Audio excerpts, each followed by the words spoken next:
Bonjour, voici l'info CEMA TV en bref. CEMA TV, le centre d'aide aux entreprises Montmagny-Lillet, la Chambre de commerce et d'industrie de la MRC de Montmagny et la résidence des bâtisseurs se sont unis pour présenter la deuxième édition de Femmes en action Montmagny-Lillet. Ce jeudi 6 mars, de midi à 18h, on célèbre la Journée internationale des droits des femmes à l'espace citoyen de Montmagny, sous la présidence d'honneur de Madame Gaëtane Corriveau, politologue et formatrice. Madame Corriveau est reconnue pour son parcours exceptionnel et est acclamée pour son engagement en faveur de la représentativité des femmes en politique. Selon les estimations, une entreprise sur 3 pourrait être contrainte de fermer si les surtaxes de 25% imposées par les États-Unis perdurent.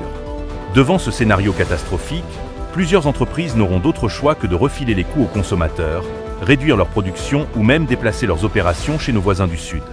Pour Véronique Proux, présidente directrice générale de la Fédération des chambres de commerce du Québec, les mesures d'urgence mises en place comme le programme Frontières, qui vise à offrir des liquidités aux entreprises touchées sont essentielles, mais elles ne règlent pas le problème à long terme. Elle insiste sur la nécessité de mettre en place des solutions permanentes pour protéger la compétitivité des entreprises, notamment en améliorant leur productivité. La municipalité de Saint-Aubert accueille une nouvelle directrice générale et greffière en la personne de Madame Anne-Marie Dion. Le maire Ghislain Deschênes s'est réjoui de cette nomination, soulignant l'expérience et les compétences de Madame Dion comme des atouts majeurs pour la municipalité.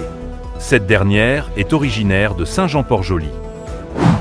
Au sport, un tournoi de quilles avait lieu le week-end dernier au salon de quilles Blanche de Montmagny. Les gagnants des 4 équipes sont, en première position, Yvan Lévesque, Roger Bourbonnière, Sylvie Lévesque et Carole Veilleux. La deuxième équipe est composée de Adelme Gagné, Mario Lavoie, Martin Caron et Jean-Guy Sirois. La troisième formation comprend Marc Drolet, Christopher Vallée, Ludovic Agier et Sonia Dubé. Enfin, la quatrième équipe gagnante est formée de François-Thomas Blais, Marcel Dubé, Daniel Blais et Jacques Allais. Pour plus d'informations, visitez le cematv.ca ou suivez le fil X de CEMA TV.